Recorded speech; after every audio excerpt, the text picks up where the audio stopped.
ஓம் சிவாய. வணக்கம் நேயர்களே, ஸ்பிரிச்சுவல் டிவி நேயர்களுக்கு லக்ஷ்மி நாராயணன் அன்பு வணக்கங்கள். இப்போ நாம் பார்க்க போகிறது வார ராசி பலன் 8ஆம் தேதியிலிருந்து 14ஆம் தேதி வரை எப்படி இருக்க போகுதான்னு பார்க்க போகிறோம். ஸோ எப்போதுமே சொல்கிறதாங்க லக்னத்துக்கு பாருங்கள். ஏன்னா ராசிக்கு பார்ப்பதை விட லக்னத்துக்கு பார்த்தீங்கன்னா ரொம்ப பர்ஃபெக்டாக இருக்கும். உதாரணமாக ஒரு மகர லக்னம் விருச்சிக ராசினா நீங்கள் விருச்சிக ராசிக்கான பலன்களை பார்க்குறதோட மகர ராசிக்கான பலன்களை பார்க்கும்போது ரொம்ப பர்ஃபெக்டாக இருக்கும். முதல்ல வர்றது பொது பலன்கள், அதுக்கப்புறம் தசா புக்தி பலன்கள். உங்கள் ஜாதக ரீதியாக உங்களுக்கு என்ன தசா புக்தி அந்தரங்கள் நடக்குதோ அதை வந்து மிங்கிள் பண்ணி பார்க்கும்போது ரொம்ப பர்ஃபெக்டாக இருக்கும். வீடியோட எண்டில் டிப் ஆஃப் த வீக்கு மறக்காமல் பாருங்கள். துலாம் ராசி. ஸோ துலாம் ராசிக்கு வந்து உங்களது ராசியாதிபதி சுக்கிரன் வந்து பார்த்தோம்னா இப்போ உங்களுக்கு இருக்கிறது வந்து கடகத்தில் 10வது வீட்டில் இருக்காருங்க. ஸோ தொழில் ரீதியான விஷயங்களும் ரொம்ப ஜாகிரதையான இன்வெஸ்ட்மெண்ட் பர்பஸ்லாம் கொஞ்சம் கேர்ஃபுல்லாக இருக்கிறது ரொம்ப ரொம்ப நல்லது. காரணம் என்னென்னா இது நட்சத்திர பரிவர்த்தனையும் இருக்குது. என்னென்னா நட்சத்திர பரிவர்த்தனை புதன் சுக்கிரனுடைய நட்சத்திரத்தையும் சுக்கிரன் வந்து புதனுடைய நட்சத்திரத்தில் இருக்கும்போது ஒரு நட்சத்திர பரிவர்த்தனை என்னுவோம். அப்போ என்ன பண்ணணும்னா தொழில் ரீதியான விஷயங்களை பெரிய லாபங்களையும் ஆசை வார்த்தையும் காட்டி கொஞ்சம் அந்த லாக் பண்ணுற மாதிரி விஷயங்கள் இருக்கும். ஸோ கொஞ்சம் வந்து நம்ம அலர்ட்டாக இருக்கிறது ரொம்ப ரொம்ப நல்லது. இதில் யார் ஜெயிக்க போகிறதுன்னு பார்த்தோம்னா சுக்கிரன் தான் ஜெயிப்பார். ஸோ அதனால் வந்து நமக்கு வந்து லாக்கில் மாட்ட போகிறது நாம தாங்கிறது ரொம்ப தெளிவாக தெரியும். அதனால் கொஞ்சம் கேர்ஃபுல்லாக இருந்துக்கிறது ரொம்ப ரொம்ப நல்லது. அதுக்கப்புறம் பார்க்கும்போது உங்களுடைய 2ஆம் அதிபதி 2 மற்றும் 7ஆம் அதிபதியான செவ்வாய் வந்து உங்களுக்கு 12ல் இருக்காருங்க. ஸோ 12ல் இருக்கும்போது என்ன மாதிரி விஷயங்கள் வரும்போது மறைமுகமான எதிரிகள்கிட்ட கொஞ்சம் ஜாகிரதையாக இருந்துக்கிறது ரொம்ப ரொம்ப நல்லது. வெளிநாடு வெளி மாநிலங்கள் இருக்கும், கொஞ்சம் கேர்ஃபுல்லாக இருந்துக்கணும்.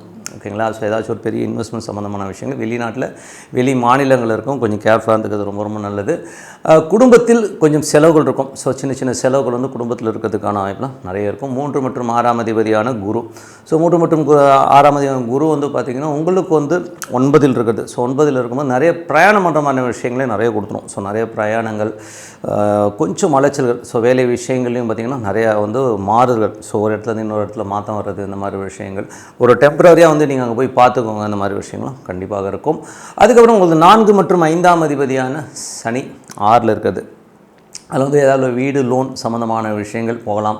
அது கொஞ்சம் ஸ்லோவாக ப்ராசஸ் ஆகிற மாதிரி ஃபீலே கண்டிப்பாக இருக்கணும். தாயாரோட உடல்நலம் சம்மந்தமான விஷயங்கள் கொஞ்சம் கேர்ஃபுல்லாக இருந்துக்கணும். 5ஆம் அதிபதி 6ல் இருக்கும்போது குழந்தைகளோட வளர்ச்சி ரொம்ப சூப்பராக இருக்கும். குழந்தைகள் அடுத்த கட்டத்துக்கு போகிறது எல்லாமே ரொம்ப அற்புதமாக இருக்கிறதுக்கான வாய்ப்பு ரொம்ப நல்லா இருக்குது. அதுக்கப்புறம் உங்களுடைய 7ஆம் அதிபதியான செவ்வாய். 7ஆம் அதிபதியான செவ்வாய் 12ல் இருக்கும்பொழுது என்ன மாதிரி விஷயங்கள் வந்து கொஞ்சம் கேர்ஃபுல்லாக இருக்கும். கணவன் மனைவிக்கினோட கொஞ்சம் தேவையில்லாத ஒரு கருத்து வேறுபாடுகள், கொஞ்சம் அவங்க பேசுகிறது வந்து உங்களுக்கு கொஞ்சம் எமோஷனுக்கு ஏற்படுத்தலாம். சுப நிகழ்ச்சிகள் சம்மந்தமான விஷயங்கள் விரயங்கள் அதிகமாக ஆகிறதுக்கான வாய்ப்பு கொஞ்சம் கேர்ஃபுல்லாக ஹேண்டில் பண்ணுறது ரொம்ப ரொம்ப நல்லது. அதுக்கப்புறம் பார்க்கும்போது உங்களுக்கு 8ஆம் அதிபதி. ஸோ வியாபாரத்துலையும் பார்த்திங்கன்னா கொஞ்சம் அலைச்சல்கள் ஜாஸ்தி இருக்கும். கொஞ்சம் பிளான் பண்ணி வந்து யோசித்து ஒவ்வொரு முடிவும் எடுக்கிறது ரொம்ப ரொம்ப நல்லது. 8ஆம் அதிபதி உங்களுக்கு 10ல் இருக்கும்போது தொழில் ரீதியான விஷயங்களை எக்ஸ்பேன்ஷன், பெரிய இன்வெஸ்ட்மெண்ட் சம்மந்தமான விஷயங்களை ரொம்ப ரொம்ப கேர்ஃபுல்லாக இருக்கணும். அது வந்து கொஞ்சம் பார்த்து நடந்துக்குங்க. அதுக்கப்புறம் பார்க்கும்போது உங்களுக்கு 9ஆம் அதிபதியான புதன். ஸோ 9ஆம் அதிபதி புதன் வந்து 11ல் இருக்கும். வெளிநாடு வெளி மாநிலங்களில் இருக்கிறவங்களும் பெரிய லாபங்கள் இருக்கும். யாருக்கு அந்த புதன் தேசா புத்தி அந்தரங்கள் நடக்குதோ அவங்களாம் பெரிய லாபங்களை கொடுக்கறதுக்கான வாய்ப்புலாம் ரொம்ப நல்லா இருக்குது. பட் என்ன ஒரு பெரிய ப்ராப்ளம்னா அதில் வந்து சுக்கிரனுடைய சாரத்தில் இருக்கும்போது பெரிய லாபங்கள் வர மாதிரி இருந்தால் திடீர்னு ஒரு சின்ன சின்ன தடைகள் ஏற்படுற மாதிரியான விஷயங்கள் இருக்கும். ஸோ கொஞ்சம் கேர்ஃபுல்லாக இருக்கிறது ரொம்ப ரொம்ப நல்லது. அதுக்கப்புறம் பார்க்கும்போது உங்களுக்கு 10ஆம் அதிபதி வந்து பார்த்திங்கன்னா தொழில் ரீதியான விஷயங்களில் ஒரு கடனை வந்து நீங்கள் வந்து கேட்டு போவீங்க. ஸோ சில நேரம் தொழில் போட்டிகள் அதிகமாக இருக்கிற மாதிரி ஃபீலை கண்டிப்பாக ஏற்படுத்தும். அதுக்கப்புறம் நல்ல ஒரு வளர்ச்சி, நல்ல ஏற்றம் வர்றதுக்காக ரொம்ப சூப்பராக இருக்குங்க. ஸோ 11ஆம் அதிபதியான சூரியன் வந்து அங்கேயே ஆட்சி பலத்தோடு இருந்து அது சுக்கிரனுடைய சாரத்தில் இருக்கும்போது பெரிய லாபங்கள், ஸோ பெரிய லாபங்கள் கவர்மெண்ட் செக்டரில் இருக்கலாம், பெரிய லாபங்கள் வர்றதுக்கான வாய்ப்புகள் இருந்தாலும் கொஞ்சம் டிலேடாக இருக்கும். ஒரு 4-5 நாட்கள் கழித்து அந்த விஷயங்கள்லாம் வந்து ஓகே ஆகிறதுக்கான விஷயங்கள்லாம் கண்டிப்பாக இருக்கும். ஸோ அதனால் அதுவரை கொஞ்சம் வந்து டிலே ஆகிறத வந்து தவிர்க்க முடியாதுங்கிற உண்மையான விஷயம். மற்றபடி என்னங்க இதுவரை பார்த்தது பொது பலன்கள். இப்போ பார்க்கும்போது தசாபுக்தி பலன்கள். தசாபுக்தி பலன்களில் துலா லக்னமாக இருந்து சூரியன் தசாபுக்தி அந்த நடக்கிறவங்களுக்கு முதல் இந்த திங்கட்கிழமையிலேருந்து கொஞ்சம் புதன் வியாழன் வரை கொஞ்சம் ஸ்ட்ரெஸ் ஆகும், கொஞ்சம் அலைச்சல்கள் ஜாஸ்தியாக இருக்கிற மாதிரி இருக்கும். நிறைய லாபங்கள் வர மாதிரியான இடங்கள் கொஞ்சம் ஸ்லோவாக வர மாதிரி ஃபீலை கண்டிப்பாக ஏற்படுத்தும். ஆனால் அதுக்கப்புறம் நல்ல லாபங்கள், நல்ல ஏற்றங்கள் வர்றதுக்கான சூப்பராக இருக்குங்க. ஸோ அதுக்கப்புறம் துலா லக்னமாக இருந்து சந்திரன் தசாபுக்தி அந்த சந்திரன் பார்த்திங்கன்னா உங்களுக்கு வந்து திங்கள் செவ்வாய் புதனில் வந்து வேலை விஷயங்கள் நிறைய ஒரு அலைச்சல்கள் கொடுக்கலாம். உடல் நலம் சம்மந்தமான விஷயம் கொஞ்சம் கேர்ஃபுல்லாக இருந்துக்கிறது ரொம்ப ரொம்ப நல்லதுங்க. அதுக்கப்புறம் பார்க்கும்போது துலா லக்னமாக இருந்து செவ்வாய் தசாபதி, செவ்வாய் 7ஆம் அதிபதி 12இல் இருக்கும்போது சுப நிகழ்ச்சிகள் சம்மந்தமான விஷயங்களில் நிறைய செலவு பண்ணுறமான விஷயங்கள் நிறைய இருக்கும். மறைமுகமான எதிரிகளால் நமக்கு கொஞ்சம் ஒரு டென்ஷனோ ஸ்ட்ரெஸ்ஸஸோ வர்றதுக்கான வாய்ப்பு இருக்குன்னா கொஞ்சம் தூக்கம் இல்லாமல் கொஞ்சம் யோசிச்சு பார்ப்பீங்க. ஸோ அது கொஞ்சம் சில நேரங்களில் கற்பனையாக விடணும், சில நேரங்கள் குடும்பம் சம்மந்தமான விஷயங்களில் கொஞ்சம் ஒரு ஸ்ட்ரெஸ்ஸாக இருக்கிற ஃபீலை கண்டிப்பாக கொடுக்கும். துலா லக்னமாக இருந்து ராகு தசா புத்தியந்திரங்கள். ஸோ ராகு 5இல் இருக்காருங்க. ஸோ 5இல் உள்ள ராகு 9ஆம் அதிபதியுடைய குருவின் சாரத்தில் போகும்போது ஆன்மீக பயணங்கள் போகிறமான விஷயங்கள் நிறைய இருக்கும். வேலை விஷயமாகவும் நிறைய பிரயாணமான விஷயங்கள் நிறைய இருக்கிறதுக்கான இப்போ நிறைய இருக்குது. குழந்தைகள் வெளிநாடு போய் படிக்கிறது இந்த மாதிரி விஷயங்களும் ஏற்படுறதுக்கான இப்போ சூப்பராக இருக்குங்க. அதுக்கப்புறம் துலா லக்னமாக இருந்து குரு தசாபுத்தி வந்திருக்கும். குரு 3, 6, 9ங்கிற ஒரு பாவ தொடர்பில் இருக்கும்பொழுது நிறைய பிரயாணங்கள். ஸோ நிறைய பிரயாணங்கள், வெளியூர் வெளிநாடு பிரயாணங்கள், நிறைய அலைச்சல்கள் கொஞ்சம் அதிகமாக இருக்கலாம். ஸோ லாபங்கள் இருக்குமானால் அதுக்கப்புறம் ஒரு நல்ல லாபங்கள் வர்றதுக்கான இப்பெல்லாம் ரொம்ப சூப்பராக இருக்குது. துலா லக்னமாக சனி தசாபுத்தின்னு சனி 6ல் வக்கரமாக இருக்கும்போது வேலையில் கொஞ்சம் ஸ்லோவாக போகிற ஃபீலே இருக்கும். அதே மாதிரி தாயாரோட உடல்நலம் சம்பந்தமான விஷயங்களில் கொஞ்சம் கேர்ஃபுல்லாக இருக்கணும். துலா லக்னமாக இருந்து புதன் தசாபுத்தி அந்த புதன் பார்த்திங்கன்னா உங்களுக்கு 11இல் இருக்கும்போது சிறப்பான நல்ல லாபங்கள் இருக்கும். வெளிநாட்டில் இருக்கும் ஒரு பெரிய லாபங்கள் இருந்தாலும் கொஞ்சம் ஸ்லோவாக அது வரமான ஃபீலை கண்டிப்பாக ஏற்படுத்தும். மற்றபடி லாபங்கள் கண்டிப்பாக இருக்குங்க. அதுக்கப்புறம் துலா லக்னமாக இருந்து கேது தசாபதி, கேது 11இல் இருந்த சுக்கிரனுடைய சாதனம் தொழில் ரீதியான விஷயங்கள் நிறைய கடன் வாங்குற சூழ்நிலைகளை கண்டிப்பாக ஏற்படுத்தும். அதனால் கொஞ்சம் கேர்ஃபுல்லாக இருந்துக்கணும். தொழிலில் கொஞ்சம் அதிகமான இன்வெஸ்ட்மெண்ட் எல்லாம் யோசித்து இன்வெஸ்ட்மெண்ட் பண்ணுறது ரொம்ப ரொம்ப நல்லதுங்க. துலா லக்னமாக இருந்து சுக்கிரன் தசாபுத்தி அந்தரங்கள்.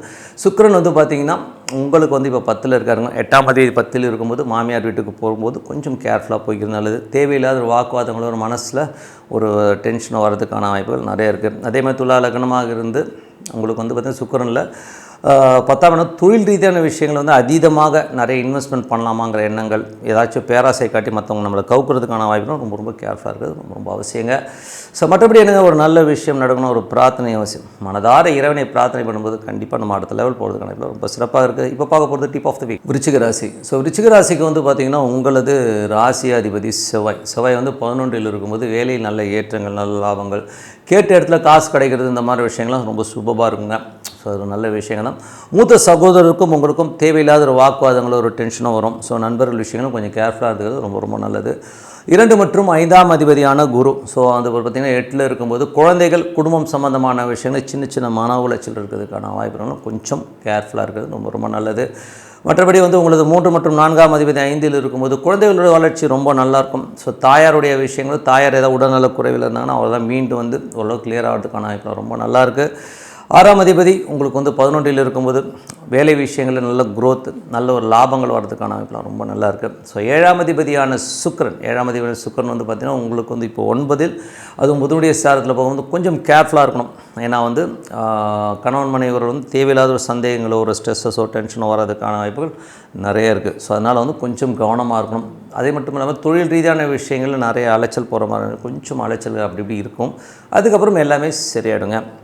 அதுக்கப்புறம் பார்க்கும்போது உங்களுடைய 10ஆம் அதிபதியான சூரியன் அங்கே ஆட்சி பலத்தோடு இருக்கும்போது நல்ல ஏற்றங்கள், நல்ல லாபங்கள் வர்றதுக்கான வாய்ப்புலாம் ரொம்ப நல்லாயிருக்கு. ஸோ கொஞ்சம் பயணங்கள் நிறையா இருக்கும். ஸோ தொழில் ரீதியான விஷயத்துக்கு நிறைய எஃபோர்ட் எடுத்து மெனக்கெட்டு பண்ணுற மாதிரி விஷயங்கள் இருக்கும். அதுக்கப்புறம் வியாழன் வெள்ளி சனியில் நல்ல ஒரு க்ரோத் வர்றதுக்கான வாய்ப்பு ரொம்ப சூப்பராக இருக்குங்க.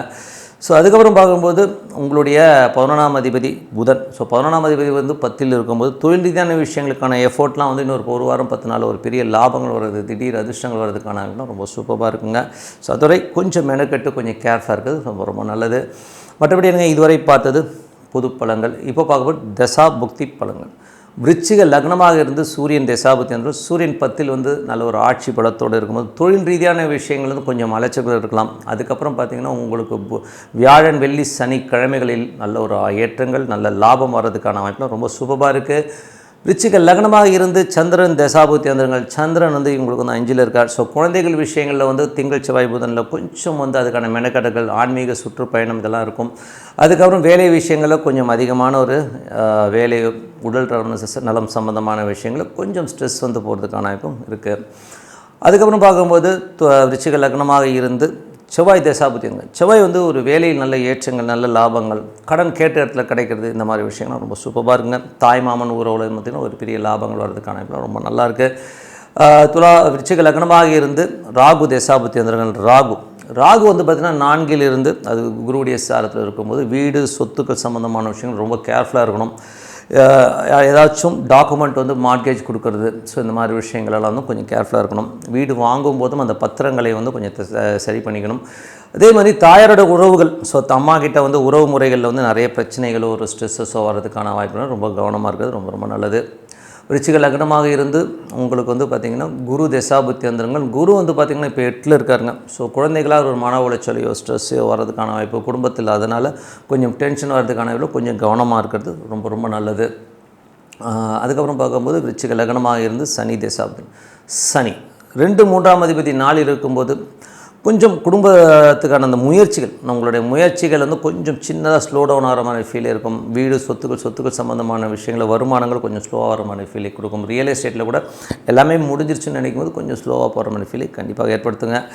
ஸோ அதுக்கப்புறம் விருச்சிக லக்னமாக இருந்து புதன் தசாபுத்தி அந்த புதன் வந்து 8ஆம் அதிபதியாக இருந்து இப்போ 10ல் இருக்கும். தொழில் ரீதியான விஷயங்கள் ரொம்ப கவனமாக இருக்கணும். அதீதமான ஒரு இன்வெஸ்ட்மெண்ட் இதெல்லாம் வந்துக்காக அலைவீங்க, கொஞ்சம் அலைச்சல்கள் ஜாஸ்தியாக தான், கொஞ்சம் கேர்ஃபுல்லாக இருக்கிறது ரொம்ப ரொம்ப நல்லது. இன்னும் ஒரு 10-15 நாட்களில் ஒரு சிறப்பான விஷயங்கள் நல்ல குரோத் வர்றதுக்கான வாய்ப்பு ரொம்ப சிறப்பாக இருக்குது. அதுக்கப்புறம் வந்து விருச்சிக லக்னமாக இருந்து கேது தசாபுத்தி வந்து கேது வந்து உங்களுக்கு 10ல் இருக்கும்போது தொழில் ரீதியான விஷயங்களில் கொஞ்சம் கடன் வாங்குற மாதிரி விஷயங்கள் இருக்கும். சில பேர் வந்து ஆன்மீக சுற்றுலா பயணங்கள் போகிற மாதிரி விஷயங்களையும் பிளான் பண்ணுவீங்க. விருச்சிக லக்னமாக இருந்து சுக்கிரன் தசாபுத்தி வந்துடும். சுக்கிரன் வந்து பார்த்திங்கன்னா உங்களுக்கு 7ஆம் அதிபதி. அவர் வந்து பார்த்திங்கன்னா 9ல் இருக்கும்போது திருமணம் சார்ந்த விஷயத்துக்காக கொஞ்சம் பிரயாணம் பண்ணுறது, வெளியூர் வெளிநாடுக்காக வியாபார ரீதியாக பிரயாணம் பண்ணுற மாதிரி விஷயங்கள் ரொம்ப சிறப்பாக இருக்கும். மற்றபடி என்னை பொறுத்தவரை ஒரு நல்ல ஒரு பிரார்த்தனை, மனதார இறைவனை பிரார்த்தனை, உதாரணமாக ஒரு ஈஸ்வரன் பிரார்த்தனை ஓம் நமச்சிவாயம்னு இந்த ஈஸ்வரன் உள்ளே வரணும். ஸோ ஒரு பர்டிகுலர் டைம் ஒதுக்கி இறைவனுக்காக நீங்கள் வந்து பிரார்த்தனை பண்ணும்போது கண்டிப்பாக உங்களது வாழ்க்கை அடுத்த கட்டத்துக்கு போகிறதுக்கான ரொம்ப சிறப்பாக இருக்குது. இப்போ பார்க்க போகிறது டிப் ஆஃப் த வீக் தனுசு ராசி. ஸோ தனுசு ராசிக்கு வந்து பார்த்திங்கன்னா உங்களது ராசி அதிபதி குரு வந்து பார்த்திங்கன்னா உங்களுக்கு இப்போ வந்து அவர் 7ல் இருக்கும்போது திருமணம் சம்மந்தமான விஷயங்கள் வந்து கரெக்ட் ஆகிறதுக்கான வாய்ப்பெலாம் இருக்குது. நிலபுலன்கள், கணவன் மனைவி சார்ந்த விஷயத்தில் ஒரு நிலபுலன்கள் உங்கள் கைக்கு கிடைக்கிறதுக்கான வாய்ப்பு நல்லா இருக்குது. பார்ட்னர்ஷிப் சம்மந்தமான விஷயங்கள் வந்து நிறைய சேஞ்சர் வந்து ஒரு ரியல் எஸ்டேட் துறையில் இருக்கிறவங்களுக்கும் வந்து ஒரு பெரிய வளர்ச்சி வர்றதுக்கான வாய்ப்புலாம் ரொம்ப சூப்பராக இருக்குங்க. உங்களுக்கு 2 மற்றும் 3ஆம் அதிபதியான சனி 4ல் இருக்குது. ஸோ 4ல் இருக்கும்போது என்ன மாதிரி விஷயங்களை பண்ணும்போது சொத்துக்கள் சம்மந்தமாக விற்பனை இந்த மாதிரி விஷயங்களும் கொஞ்சம் ஸ்லோ டவுனாக நடக்கிற மாதிரி ஃபீலே இருக்கும். மற்றபடி வந்து குடும்பத்திற்காக கொஞ்சம் மெனக்கடுகள் ஜாஸ்தி, கொஞ்சம் எஃபோர்ட் நிறைய எடுக்கிற மாதிரி இருக்கும். பட் ஆனால் பலன்கள் வந்து கொஞ்சம் ஸ்லோவாக வர மாதிரி ஃபீலை கண்டிப்பாக கொடுக்கும். அதுக்கப்புறம் 5ஆம் அதிபதியான செவ்வாய் 10ல் இருக்கும்போது தொழில் ரீதியான விஷயங்கள் ரொம்ப ரொம்ப கவனமாக இருக்கணும். அதீதமான ரிஸ்க் எடுக்காமல் இருக்கிறது ரொம்ப ரொம்ப நல்லது. அதுக்கப்புறம் பார்க்கும்போது உங்களுக்கு 6ஆம் அதிபதியான சுக்கிரன் வந்து 9ல் இருக்கும்போது வேலை விஷயமாக வெளியூர் வெளிநாடு பிரயாணம் போன்ற மாதிரியான விஷயங்கள்லாம் இருக்கும். வெளிநாடு போகணும்னு நினைக்கிறவங்களும் இப்போ வெளிநாடு போகிறதுக்கான சந்தர்ப்பங்கள் கண்டிப்பாக இருக்குங்க.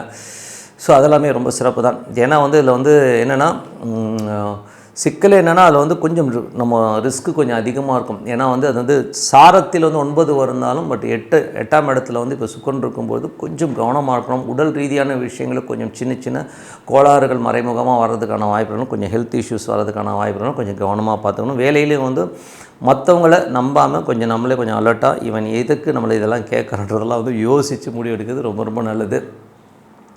அதுக்கப்புறம் பார்க்கும்போது உங்களுக்கு 7ஆம் அதிபதியான புதன் 9ல் இருக்கும்போது திருமணம் சுப நிகழ்ச்சிக்கு சம்மந்தமான விஷயங்கள், நிறைய பிரயாணம் பண்ணுறமான விஷயங்கள் இருக்கும். பிரயாணத்தில் சின்ன மன உளைச்சல் ஸ்ட்ரெஸ்ஸஸ் இருக்கும். அது மட்டும் கொஞ்சம் அட்ஜஸ்ட் பண்ணி போய்க்கணும். அதுக்கப்புறம் பார்க்கும்போது உங்களுக்கு 9ஆம் அதிபதி, ஸோ 9ஆம் அதிபதி சூரியன் ஆட்சி பலத்தோடு இருக்கும்போது சிறப்பான பலன்கள்னால் இப்போ வந்து கிட்டத்தட்ட புதன் வியாழன் வரை சின்ன ஸ்ட்ரெஸ்ஸஸ் இருந்தாலும் வியாழக்கிழமைக்கு மேலே எல்லாமே அற்புதமாக சிறப்பான ஒரு தொழில் வளர்ச்சி எல்லாமே கிடைக்கிறதுக்கான இப்போ ரொம்ப நல்லாயிருக்கு. அதுக்கப்புறம் பார்க்கும்போது உங்களுடைய 10ஆம் அதிபதியான புதன் இப்போ 9ல் தொழில் ரீதியான விஷயங்களும் நிறைய பிரயாணங்கள் மேற்கொள்கிற மாதிரி விஷயங்களும் நிறைய இருக்கும். 11ஆம் அதிபதி, ஸோ 11ஆம் அதிபதியான சுக்கிரன் இப்போ வந்து 8ல் இருக்கும்போது கொஞ்சம் கவனமாக இருக்கணும். மூத்த சகோதர நண்பர்கள் விஷயங்கள் வந்து கொஞ்சம் கேர்ஃபுல்லாக இருக்கிறது ரொம்ப ரொம்ப நல்லதுங்க. இதுவரை பார்த்தது பொது பலன்கள். இப்போ பார்க்குறது தசாபுக்தி பலன்கள். தனுசு லக்னமாக இருந்து சூரியன் தசாபுத்தி அந்தரங்கள் நடக்கிறவங்களுக்கு பார்த்திங்கன்னா சூரியன் இப்போ 9ல் இருக்கும்பொழுது உங்களுக்கு கிட்டத்தட்ட திங்கட்கிழமையிலேருந்து ஒரு வியாழக்கிழமை வரை சின்ன ஸ்ட்ரெஸ்ஸஸ் வர்றதுக்கான வாய்ப்புகள் இருக்குது. அதனால் கொஞ்சம் கவனமாக இருந்துக்கோங்க. வியாழக்கிழமைக்கு மேலே எல்லாமே சிறப்பாக நடக்கும். நிறைய பிரயாணங்கள் அதுக்கப்புறம் பண்ணுறதுலாம் வந்து நல்லா லாபகரமாக இருக்கிறதுக்கான வாய்ப்பு ரொம்ப சூப்பராக இருக்குது. தனுசு லக்னமாக இருந்து சந்திரன் தசாபுத்தி அந்தரங்கள். சந்திரன் வந்து பார்த்திங்கன்னா இப்போ 4ல் இருக்கார். 8ஆம் அதிபதி 4ல் இருக்கும்போது சொத்துக்கள் சம்மந்தமான விஷயங்களில் கொஞ்சம் கேர்ஃபுல்லாக இருக்கணும். அதனால் ஒரு சின்ன மன உளைச்சலோ டென்ஷனோ ஸ்ட்ரெஸ்ஸஸோ வர்றதுக்கான வாய்ப்புலாம் நிறைய இருக்குது. அதே நேரத்தில் வந்து பார்த்திங்கன்னா வியாழக்கிழமைக்கு மேலே வந்து குழந்தைகளால் ஒரு மன உளைச்சல் வரும். ஸோ அதனால் கொஞ்சம் கேர்ஃபுல்லாக இருந்துக்கிறது ரொம்ப ரொம்ப நல்லது.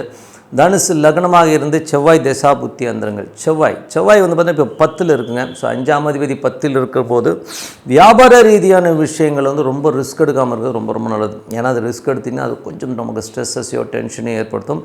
அதனால் தொழிலில் மிகவும் கவனமாக இருக்கிற ஒரு காலகட்டம் தாங்க. தனுசு லக்னமாக இருந்து ராகு தசா புத்தி அந்தரங்கள். ராகு 3ல் இருக்கார். ஸோ அவர் வந்து குருவுடைய சாரத்தில் இருக்கும்போது பெரிய முயற்சிகள், ரியல் எஸ்டேட் துறையில் இருக்க ஒரு வியாபார ரீதியாக இருக்கவங்களுக்கெல்லாம் நல்ல வளர்ச்சி, நல்ல ஏற்றங்கள் வர்றதுக்கான வாய்ப்பெலாம் இருக்குது. தாயாரோட உடல்நலம் சம்மந்தமான விஷயங்களை கொஞ்சம் கேர்ஃபுல்லாக இருக்கணும். கொஞ்சம் ட்ரீட்மெண்ட் இந்த மாதிரி விஷயங்களுக்கெல்லாம் இல்லைன்னா தாயார் உங்கள்கிட்ட கோச்சிக்கிறதுக்கான வாய்ப்புலாம் நிறைய இருக்குது. கொஞ்சம் பார்த்து நடந்துக்கணும். தனுசு லக்னமாக இருந்து குரு தசாபுத்தி அந்தரங்கள். குரு வந்து பார்த்திங்கன்னா 4ஆம் அதிபதி 7 இருக்கும்போது ஒரு கேந்திராதிபதி கேந்திரத்தில் இருக்கும்போது நல்ல ஒரு ராஜயோகம், சூப்பரான விஷயங்கள்லாம் கொடுக்கும். ஒரு பார்ட்னர்ஷிப்பில் வந்து ஒரு சொத்துக்கள், ஒரு பழைய சொத்தை விற்று புது சொத்துக்கள் வாங்குற விஷயங்கள்லாம் கண்டிப்பாக நடப்பதற்கான ரொம்ப சூப்பராக இருக்குது. அதுக்கப்புறம் தனுசு லக்னமாக இருந்து சனி தசாபுத்தி அந்தரங்கள். சனி வந்து 2 மற்றும் 3ஆம் அதிபதி 4ல் வக்கரமாக இருக்கும்போது தாயார் விஷயங்களில் கொஞ்சம் பிடிவாதங்கள் இருக்கும்.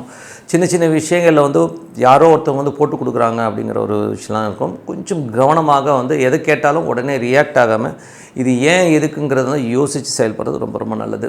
தனுசு லக்னமாக இருந்து புதன் தசாபுத்தி அந்தரங்கள்.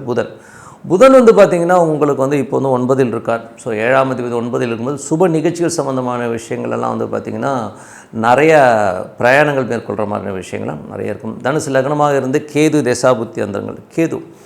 கேது வந்து பார்த்திங்கன்னா உங்களுக்கு வந்து 9ல் இருக்கும். ஆன்மீக சுற்றுலா, ஆன்மீக பயணங்கள் போகிற மாதிரி இருந்தாலும் பட் இருந்தாலும் ரொம்ப ஸ்ட்ரெஸ், இனம் புரியாத ஒரு கவலைகள், ஒரு டென்ஷன், வேலையில் வந்து ஒரு நெருக்கடிகள், கடன் சம்பந்தமான விஷயங்கள் வந்து ஒரு ப்ரெஷர் இருக்கிற மாதிரி ஃபீலிங் கண்டிப்பாக வரும். கொஞ்சம் கவனமாக இருக்கணும். தனுசு லக்னமாக இருந்து சுக்கிர தசாபுத்தி அந்தரங்கள். சுக்கிரன் வந்து பார்த்திங்கன்னா உங்களுக்கு 6ஆம் அதிபதி இப்போ 8ல் இருக்கும்போது வேலை விஷயங்களில் கொஞ்சம் கவனமாக இருக்கணும். உடல் ரீதியான விஷயங்கள் சின்ன சின்ன பாதிப்புகள் வர்றதுக்கான வாய்ப்பு இருக்குனால ரொம்ப ரொம்ப ரொம்ப கவனமாக இருக்கிறது ரொம்ப நல்லது. ஸோ மற்றபடி என்னங்க, என்னை பொறுத்தவரை ஒரு நல்ல ஒரு பிரார்த்தனை, மனதார இறைவனை பிரார்த்தனை பண்ணும்போது கண்டிப்பாக நம்ம அடுத்த லெவல் போகிறதுக்கான ரொம்ப நல்லா இருக்குது. இப்போ பார்க்க போகிறது tip of the week. So tip of the வீக்கில் வந்து இப்போ நம்ம பார்க்க போகிறது வந்து பரிகாரங்கள் ஏன் பலிப்பதில்லை. ஸோ அதை பற்றி தான் பார்க்க போகிறோம். என்னை பொறுத்தவரை வந்து பரிகாரங்கள்ன்றதே வந்து பார்த்திங்கன்னா ஒரு 70% வந்து பரிகாரங்களே கிடையாது. ஃபஸ்ட்டு அதை நம்ம புரிஞ்சுக்கணும். வெறும் ஒரு 30% தான் பரிகாரங்கள் இருக்குது. ஸோ பரிகாரமே இல்லைன்னா என்ன சார் பண்ணுறது அப்படின்னு என்ன கேட்டிங்கன்னா, என்னை பொறுத்த ஒரு பிரார்த்தனை ரொம்ப சூப்பராக வேலை செய்யுங்க. நீங்கள் வந்து பரிகாரம்னு சொல்லும்போது சில நேரங்களில் வந்து அது பேக் ஃபயர் ஆகிறதுக்கான வாய்ப்பு நிறைய இருக்குது. ஸோ நம்ம முதல்ல அதை பற்றி பார்ப்போம். ஜென்ரலாக யாருக்கெல்லாம் பரிகாரம் இப்போ வந்து ஒரு 7ஆம் அதிபதிக்கான ஒரு பரிகாரம் செய்கிறோம்னா அங்கே வந்து செவ்வாயோ உங்களோட ஜாதகத்தில் அஷ்டமாதிபதினு சொல்லுவோம். ஸோ 8ஆம் அதிபதி தான் அஷ்டமாதிபதினு சொல்லுவோம். அவருடைய பார்வையோ சேர்க்கையோனா அந்த பரிகாரம் பலிக்காது. அது வந்து உங்களோட நெகட்டிவிட்டியை அதிகமாக கொண்டு வந்துங்கிறது தான் உண்மையான விஷயம். அது எப்படின்னா, அஷ்டமாதிபதி உங்கள் ஜாதக ரீதியாக அஷ்டமாதிபதினு வரும். அதே மாதிரி காலபுருஷனுக்கு அஷ்டமாதிபதின்றவர் வந்து செவ்வாய். ஸோ இவங்களுடைய பார்வையோ சேர்க்கையோ நீங்கள் பரிகாரம் பண்ணுறதுக்கான விஷயத்துக்கு செயல்படும் போதோ இல்லை நீங்கள் அந்த பரிகாரம் பண்ணுற அன்னைக்கு இவங்களோட தொடர்பை ஏற்பட்டுச்சுன்னா கண்டிப்பாக அந்த வந்து பரிகாரம் வந்து செயல்படாது, அது வேலைக்கு ஆகாதுங்கிறது தான் உண்மையான விஷயம். ஸோ அதனால் வந்து நீங்கள் பரிகாரம் பண்ணுறதுக்கு முன்னாடி முதல்ல வந்து அந்த பரிகாரம் பலிக்குமான்றதை பாருங்கள். காரணம் என்னென்னா, இப்போ உதாரணத்துக்கு சொல்கிறேன், ஒரு 7ஆம் இடம் சம்மந்தமான விஷயங்களுக்கு ஒரு பரிகாரம் பண்ண போகிறீங்கன்னா அங்கே அந்த 7ஆம் இடத்துக்கு வந்து ஒரு செவ்வாயுடைய பார்வையோ இல்லை அந்த இடத்துலையே செவ்வாய் இருந்தாலும் அந்த பரிகாரம் பலிக்காது. அதே மாதிரி இப்போ உதாரணமாக ஒரு மகர லக்னமாக இருக்கீங்க. மகர லக்னத்துக்கு அஷ்டமாதிபதி சூரியன், 8ஆம் அதிபதி சூரியனாக வந்து அவருக்கு வந்து ஒரு பரிகாரம் இப்போ 7ஆம் இடத்துக்கு வந்து ஒரு நான் பரிகாரம் பண்ணுறேன் அப்படின்னு சொல்லும்போது அங்கே 8ல் வந்து அவருக்கு சூரியன் அஷ்டமாதிபதி 7ல் இருக்கும்போது அந்த பரிகாரம் பலிக்காது. அது நீங்கள் பண்ணிட்டு வரும்போது பார்த்தீங்கன்னா நிறைய பிரச்சனைகளே இன்னும் அதிகம் ஒன்றுமே ஒழிய கண்டிப்பாக பலிக்காது. அதே மாதிரி அன்னைக்கு கோச்சாரத்திலையும் பார்த்திங்கன்னா நீங்கள் அந்த 7ஆம் இடத்துல சூரியன் இருக்கும்போதோ இல்லை 7ஆம் இடத்துல செவ்வாய் இருக்கும்போதோ ஒரு பரிகாரம் பண்ணிங்கன்னா கண்டிப்பாக வந்து அது பலிக்காதுங்கிறது தான் உண்மையான விஷயம். ஏன்னா வந்து அது வந்து செவ்வாய் அஷ்டமாதிபதி சம்மந்தம் ஏற்படும் போது உங்களுக்கு வந்து அந்த விஷயத்தில் வந்து திருப்தி ஏற்படாது. அது மட்டும் இல்லை அந்த கர்மா இன்னும் அதிகமாகிடும்ங்கிறது தான் உண்மையான விஷயம். அதனால் யார் பரிகாரம் பண்ணாலும் சரி, முதல்ல வந்து நீங்கள் பார்க்க வேண்டியது உங்களுடைய அஷ்டமாதிபதி கிழமைகளில் வந்து அது பண்ணக்கூடாது. அதே மாதிரி உங்களை அஷ்டமாதிபதி செவ்வாய் வந்து அந்த பரிகாரம் பண்ணுற அன்னைக்கு வந்து அந்த பரிகார பாவத்துக்கான இடத்துல இருக்கும்போது பரிகாரம் பண்ணிங்கன்னா பலிக்காது. அதனால் கொஞ்சம் வந்து கேர்ஃபுல்லாக நீங்கள் வந்து 1க்கு 2 அஸ்ட்ராலஜர்கிட்ட வந்து கேட்டுட்டு பரிகாரம் பண்ணுறது ரொம்ப ரொம்ப நல்லது. ஏன்னா ஒரு சில இதுக்கெலாம் வந்து பரிகாரமே கிடையாது. சரி, நான் எனக்கு பரிகாரமே இல்லைன்னா நான் எப்படி சார் வெளியில் வர்றது, அதுக்கு மாற்றமே இல்லையா சார், நான் இப்படியே தான் கஷ்டப்பட்டுட்டு இருக்கணுமா அப்படின்னு நிறைய பேர் கேட்குறது உண்டு. என்னை பற்றி பிரார்த்தனை வைங்க. பிரார்த்தனை வேறு, பரிகாரம் வேறு. பரிகாரங்கிறது வந்து இந்த ஒரு விஷயத்துக்கு வந்து நீங்கள் வந்து ஆஃப் பண்ணுறதுக்காக பண்ணுற ஒரு விஷயங்கள். ஸோ ஆஃப் ஆகுமானா ஒரு சிலது ஆஃப் ஆகும், ஒரு சிலது ஆஃபே ஆகாது.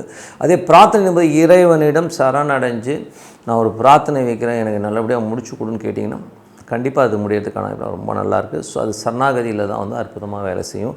அதனால் இறைவனிடம் பிரார்த்தனை பண்ணுங்கள். அது என்ன தெய்வமாக இருந்தாலும் சரி, ஓகேங்களா. உங்களுக்கு பிடிச்ச தெய்வத்துக்கிட்ட வந்து பிரார்த்தனை வைங்க. சில பேர் பார்த்திங்கன்னா ரொம்ப வேகமாக அந்த ஒரு காசில் முடிஞ்சு வைப்பாங்க. அதெல்லாம் நல்லா பவர்ஃபுல்லாக ஒர்க் பண்ணும், ஓகேங்களா. ஸோ அதனால் மனதார இறைவன்கிட்ட வந்து நீங்கள் சரணடைஞ்சு நீங்கள் வந்து பிரார்த்தனை பண்ணிங்கன்னா கண்டிப்பாக அந்த பிரார்த்தனை வீண் போகாது. தேவையில்லாமல் பெரிய பெரிய பரிகாரங்கள் ஒரு லிஸ்ட்டு போட்டு 1 லட்ச ரூபாய்க்கு பரிகாரம் பண்ணுறது, 5 லட்ச ரூபாய்க்கு பரிகாரம் பண்ணுறதுலாம் இருக்குது. அதெல்லாம் வந்து கொஞ்சம் ஹம்பகான விஷயம் தான். நீங்கள் பண்ணுறதுக்கு முன்னாடி யோசிங்க. 1க்கு 2 அஸ்ட்ராலஜரை கேட்டுட்டு பரிகாரம் பண்ணுறது ரொம்ப ரொம்ப நல்லது. ஏன்னா வந்து இன்றைக்கி அஸ்ட்ராலஜிங்கிறது வந்து ரொம்ப ஒரு ப்ரொஃபஷ்னலாக போகிறவங்க வந்து பரிகாரத்தில் தான் நிறைய சம்பாதிக்க முடியுன்றதுனால நிறைய பரிகாரம் எழுதி கொடுக்குறாங்க. அது பற்றி நான் எதுவும் சொல்கிறதுக்கு இல்லை. பட் என்னை பொறுத்தவரை பரிகாரம் பண்ணுறதுக்கு முன்னாடி இந்த அஷ்டமாதிபதி, உங்களோட ஜாதக ரீதியான அஷ்டமாதிபதி தொடர்பு அந்த இடத்துக்கு இருக்கா, செவ்வாயோடைய தொடர்பு இருக்கான்றதை பார்த்துடும். கோச்சாரத்துலேயும் அவங்க வந்து தொடர்பு இருந்ததுன்னா அந்த பரிகாரம் பழிக்கவே பழிக்காது. அது நிறைய பேக் ஃபயர் ஆகுங்கிறது உண்மையான விஷயம். ஸோ உஷாராக இருங்க. அதை விட சிறந்தது ஆண்டவன்கிட்ட சரணடைஞ்சு நீங்கள் வந்து பிரார்த்தனை வைங்க. எனக்கு எப்படியா முடிச்சு கொடு, எனக்கு இந்த பிரச்சனையில் விடிவு கொடுன்னு சொல்லிட்டு ஆண்டவன்கிட்ட பிரார்த்தனை பண்ணுங்கள். சிறப்பான பண்ணுங்கள், நல்ல விஷயங்கள் நடக்கும்னு சொல்லிட்டு உங்களது விடைபெறுவது உங்கள் லக்ஷ்மி நாராயணன். நன்றி, வணக்கம்.